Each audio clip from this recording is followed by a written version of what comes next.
But the desperation to get Ten Hag out there is just purely to take the heat off what's happening at the club, because the fans are protesting, the fans are up in arms about the performances, they can't believe what's going on, they're out of every single competition.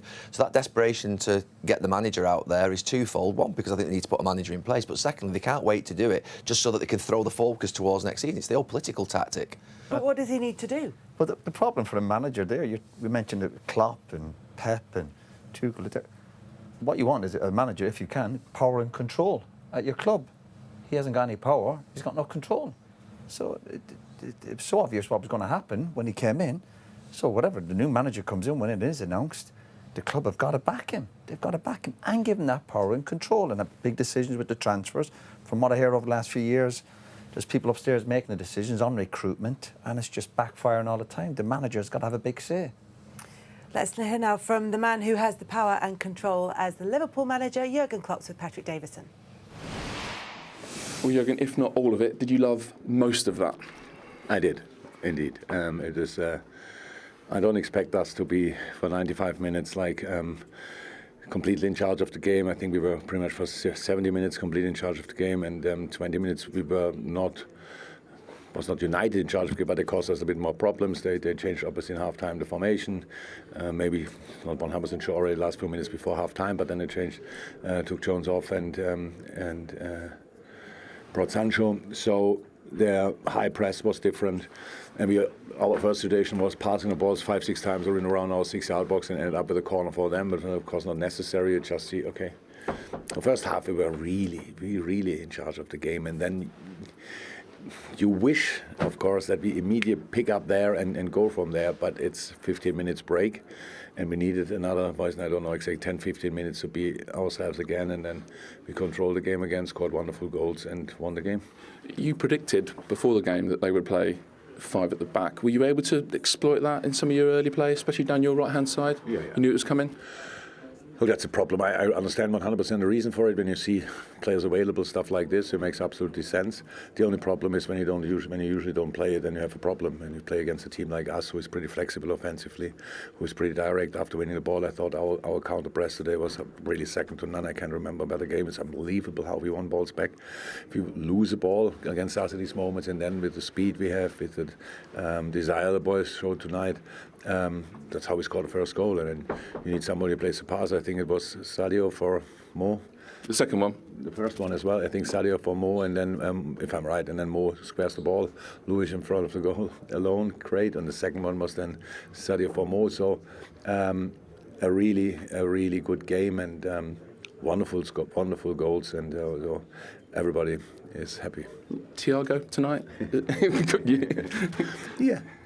Not bad. No, it was good. I was sat next to Canate, who just clapped him all night. Yeah, I can imagine. So it was, he's a good player, a world-class player, no doubt about that. It's how it is. We just have to make sure that he's ready for as many games as possible, and that's what we try. When he feels the game, when he has rhythm, then he can be pretty dangerous with and without the ball, because again, counter press, and he was leading that quite frequently. That was actually the best we showed tonight, and but apart from that, obviously, with the ball, it was not bad as well. You said the other day that Sadio is now back to his absolute best. Mo Salah as well after tonight, and maybe what he did at the weekend as well. Yeah, that's how it is. So it doesn't mean from now on they will fly through all the games, but it's just like this. There was a period where both felt the intensity of January. So that's how it is, and we cannot change that. But they're still outstanding for us, but not every 3 days. So that doesn't work, and we need that. I forgot always the number. I'm not sure how many games we now have left, or 9 or 10, something like that. And we play really. This is now, I think, the longest break we have between today and Everton, and from that moment on, it's just 3 days. So we have to make changes. We have to make sure that we can use fresh legs. Tonight Bobby was not involved because he got in the very last situation, the City game, he got something on his foot. It's not really bad. Okay for the derby, or? We hope so. Actually, the scan, we were a bit worried, but the scan was fine, but it's still very painful, and that's why there's no chance for today. So that's what we need. We need a full squad. That's how it is. And if we can use that, then obviously we can maybe cope with the intensity. Otherwise, we don't have a chance. Your fans will never forget what you've done to Manchester United this season. I know perhaps it doesn't mean as much to you. It's not your priority, but pleased to have given them that little bit of history, maybe. And our fans are smart. They know that these things will not happen often. So this year it happened. That's how it is. United is not in a good moment. That's clear with all the injuries, what they have, and all these kind of things. But they will come back. Nobody has to worry about that. But anyhow, for our fans, obviously tonight was a big one, and they deserve each little bit of joy they can have. And tonight they had a lot, I'm pretty sure. Proud of your fans tonight, the class they showed in the 7th minute, applauding Cristiano Ronaldo and his family? Loved it. That's exactly how football should be. All rivalry aside in this moment, there's only one thing important, and that was really a show of class, and of course, all our thoughts from the moment on when we heard about it were with Cristiano and his family, and I cannot even imagine how it must be, and we really feel for him. Okay, let's leave it there. Well done. Thank you. Thank you.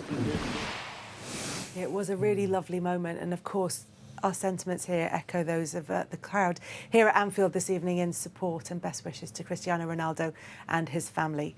The game itself then has a bearing on the title race as Liverpool go to the top of the table. Manchester City, of course, playing against Brighton tomorrow, so it could be a short-lived stay at the top of the table. But Liverpool now have 6 games to play, Manchester City have 7, and after every single one of them, we will be showing an updated version of this graphic, and we'll be asking you to try and work out who's going to drop points, if they are going to drop points, and where it's going to happen. You look at this run-in, what do you think right here, right now, Jamie? I just look at the away games both teams have got, and the games that you'd expect them to win.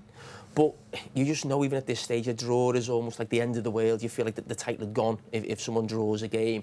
And the other type of games, maybe just after a Champions League semi-final. Liverpool have got sort of Newcastle at 12:30. I'm not sure what Man City's game is, but just maybe if the game catches up with you and you draw a game away 1-1, you can have games like that, even when you play well. You know, you're just unlucky, the goalkeeper has a good day. And I just look at the away games both teams have got, and I think that's where one of them could drop something, and that's all it could take. One team draw a game on the back of maybe a Champions League, just run out of steam, you get a player sent off, just something really little small. But I just look at the away games where I think someone will drop. I don't know who. Can you call it? No, it's impossible. Brighton, second best away record. Go to City tomorrow. City are a very special team. I think it's now impossible to look at any of those fixtures and say they're vulnerable there or that's a guaranteed win. What we've got the most marvellous race on our hands. You know, they've put the ball back into City's court. They have to respond tomorrow and then go again. And all you can do, I think you asked this very early on tonight, all you can do when you're in this position is the next game, and get through without any injuries. As fabulous as Liverpool were tonight, they got a large slice of luck with Keita not getting sent off, because that might have impacted in the games coming up for another couple of midfield players were to get injured. But it's going to be a fabulous end to what's been a great season. Roy, if you could be in either dressing room going into this run-in, whose would it be? I still think City will edge it. That's my answer. Go on, why do you think? I just think they're good enough to win all their games. Simple as that. I think if they do slip up, there's a chance Liverpool might. Liverpool have obviously a lot of momentum, and Liverpool are fantastic. But I just think City will edge it. Simple as that. Because they already have that point, that extra point at the back. Advantage, of course. Would you? Is there an element where was it 14 points Liverpool were adrift? So nobody's ever won the league from that position. City were looking at that time, though they'd never say it publicly, we've got this one. We just have to keep it going. We've got it won. But they've blown that lead. They've blown that to 13. Those 13 points have gone. So I still feel the momentum is very much for Liverpool. And all of a sudden they'll be angry. I've never actually been in that situation, but you'd be angry with yourself. Part of you would be angry with yourself because you've allowed that to slip. Liverpool did have 2 games in had played. Yeah. Sorry, did have 2 games in But you still have to win. You still have to win them. You still have to win them. What do you think? I think Liverpool, because of the momentum and the spirit and that City not having that striker, I think at some point could hurt them. I also think how City do in the Champions League will impact their league as well, just in terms, I think it's a big one for Pep Guardiola, the Champions League, and those players after what happened last year. But to be fair, Liverpool put City under unbelievable pressure a few seasons ago, and City withstood it, so they could withstand it again and prove us all wrong. But I just think Liverpool at this moment in time, the momentum seems to be with them. And I'm sure next time we cover a live game involving Liverpool or City, it could all change again. And that is the beauty of this title race. Thank you very much to everybody for your company here in the studio. Let's take a look at what's coming up for you on Sky Sports. Tomorrow night it is Chelsea against Arsenal, the race for the top four really hotting up. Burnley taking on Southampton as Burnley try to avoid the drop. That's Thursday with the build-up from 7:30. And then the Saturday night football is Brentford against Tottenham. 5 o'clock for all the build-up to that one. Super Sunday sees Chelsea back in action again at home to West Ham. Then it's back to Anfield for Liverpool against Everton, the Merseyside derby, with all the build-up throughout the day and then focused on that from 4 o'clock. And the Monday night